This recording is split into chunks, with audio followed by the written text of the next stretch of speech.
વરસાદની આગાહી મુદ્દે આરોગ્ય વિભાગનું એલર્ટ। ગરમીમાં બપોરે બહાર નહીં નીકળવાની અપીલ। શાળાના સમયમાં ફેરફાર કરવા પણ સૂચના। શ્રમિકોને બપોરે કામ નહીં કરવાની અપીલ। શરીરમાં હાઇડ્રેશનનું ધ્યાન રાખવા ખાસ સૂચના। તબિયત ખરાબ થતા તબીબનો સંપર્ક કરવા સૂચના। 43 ડિગ્રી સુધી પહોંચ્યો છે રાજકોટનો પારો।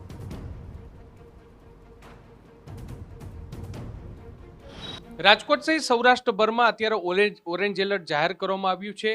તાપમાનનો પારો છે તે 43 ડિગ્રી સુધી પહોંચ્યો છે। ત્યારે રાજકોટ મહાનગરપાલિકા દ્વારા પણ લોકોને સાવચેત રહેવા અને સચેત રહેવા માટેની અપીલ કરવામાં આવી છે। મારી સાથે આરોગ્ય અધિકારી ડોક્ટર જયેશ વાકાણી સર છે। સર, જે રીતે ઓરેન્જ એલર્ટ જાહેર કરવામાં આવ્યું છે, ખૂબ જ ગરમી, અસહ્ય ગરમી પડી રહી છે, લોકોએ શું સાવચેતી રાખવી જોઈએ? જી, ખાસ કરીને મોહિતભાઈ વાત કરીએ તો આગામી દિવસોમાં જે છે આજે ઓરેન્જ એલર્ટ જે છે, આ ઉપરાંત સૌરાષ્ટ્ર અને કચ્છમાં પણ તાપમાન વધવાની શક્યતાઓ છે એ નોંધાતી રહી છે। આ ઉપરાંત ગત ઉનાળા કરતાં આ ઉનાળામાં જે રેડ એલર્ટના દિવસો છે એમાં પણ વધવાની શક્યતા છે એ મહદઅંશે છે નોંધાયેલી છે।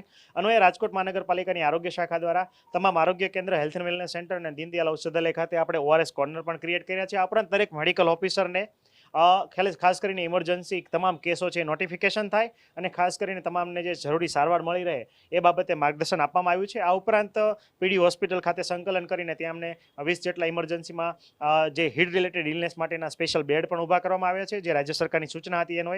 આ ઉપરાંત ખાસ કરીને માન્ય કમિશનર સાહેબની સૂચના અન્વયે વિવિધ પ્રકારની ઇમરજન્સી જેટલી ડ્રગ જે છે, ખાસ કરીને અત્યારે ઝાડા ઉલટીના કેસો જો ફાટી નીકળે તેના માટેની જે ઇમરજન્સી ડ્રગ છે એની પણ વ્યવસ્થા છે એ કરવામાં આવી છે। ઉપરાંત ખાસ કરીને અત્યારે ક્લોરિનેશન અને પાણી વિતરણ ઉપર પણ કમિશનર સાહેબ દ્વારા જે છે એ સંયુક્ત રીતે ભાર મૂકવામાં આવ્યો હતો। ઉપરાંત સમાજસેવી સંસ્થાઓ દ્વારા રાજકોટ મહાનગરપાલિકાના વિસ્તારની અંદર હાલ જે છે એક બોલબાલા ટ્રસ્ટ દ્વારા જે છે એ 35 જગ્યાએ વિવિધ જગ્યાએ છાસ વિતરણની કામગીરી જે છે એ પોતાના મોબાઈલ વાહન દ્વારા આ સંસ્થા જે છે કરી રહી છે। આ ઉપરાંત અન્ય ઘણી બધી સંસ્થાઓ જે છે એ આ બાબતે કાર્યશીલ છે। આ ઉપરાંત બપોરના સમયે તમામ જે ગાર્ડન જે છે ઓપન રાખવા માટે પણ સૂચના માન્ય કમિશનર સાહેબે આપી છે, તો જેનાથી જે બપોરના સમયે જે શ્રમિકો જે છે એને આરામ માટે છાયાવાળી જગ્યાઓ છે ઉપલબ્ધ થઈ શકે। આ ઉપરાંત ટીપી બ્રાન્ચ સાથે સંકલન કરીને ખાસ કરીને બાંધકામ સાઇટમાં બપોરે 1 થી 3ના સમય દરમિયાન કોઈ મજૂર જે તડકાના સમયે સીધા સૂર્યપ્રકાશમાં કામ ન કરે એ માટેની એડવાઇઝરી પણ આપવામાં આવી છે। આ ઉપરાંત શિક્ષણ વિભાગ સાથે પણ ગઈકાલે સૂચના આપતા જે રાજ્ય સરકારની સૂચના આવે એનો સ્કૂલના ટાઈમમાં પરિવર્તન કરી શકાય કે કેમ એ બાબતે પણ સૂચના આપવામાં આવી છે।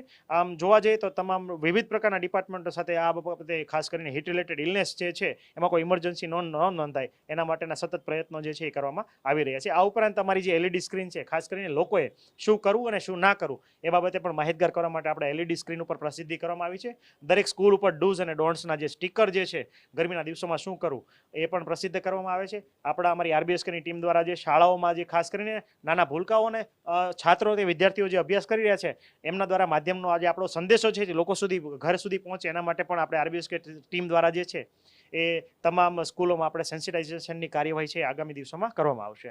ગરમીથી બચવા માટેના તમામ ઉપાયો છે તે કરવા જોઈએ। ખાસ કરીને દર કલાકે 1 થી 1.5 ગ્લાસ જેટલું પાણી છે તે પીવું જોઈએ। બહારના જે ઠંડા પીણા છે તેનું સેવન કરવાને બદલે લીંબુ શરબત, નાળિયેર પાણી, છાશ છે તે પીવાનો આગ્રહ છે તે રાખવો જોઈએ। ગરમીથી બચવા માટેના તમામ શક્ય પ્રયત્નો લોકોએ કરવા જોઈએ અને તેમ છતાં કોઈ પણ વ્યક્તિને હીટ સ્ટ્રોક કે હીટ વેવની અસર જોવા મળે તો તુરંત જ તેમને સારવાર મળી રહે તે માટે તમામ આરોગ્ય કેન્દ્ર અને રાજકોટની સિવિલ હોસ્પિટલ પણ સજ્જ રાખવામાં આવી છે। કેમેરા પર્સન ભાવેશ લશ્કરી સાથે મોહિત ભટ્ટ, TV9 રાજકોટ। તો ઉનાળામાં ખાસ ધ્યાન રાખવા માટે આરોગ્ય વિભાગે માર્ગદર્શિકા પણ જાહેર કરી છે। બપોરે ઘરની બહાર ન નીકળવાનું સૂચન કર્યું છે માર્ગદર્શિકામાં। સાથે જ કન્સ્ટ્રક્શન સાઇટ પર બપોરે કામ ન કરવાની અપીલ। બપોરે શ્રમિકોને આરામ કરવાની અપીલ। શાળાના સમયમાં ફેરફારની સૂચના। સુતરાઉ અને આછા રંગના કપડાં પહેરવા। શરીર આખું ઢંકાય તેવા કપડાં પહેરવા। પૂરતા પ્રમાણમાં પાણી પીવું। લીંબુ શરબત, છાશ, નાળિયેર પાણી પીવું। ગેસવાળા ઠંડા પીણા નહીં પીવાની સૂચના આપવામાં આવી છે।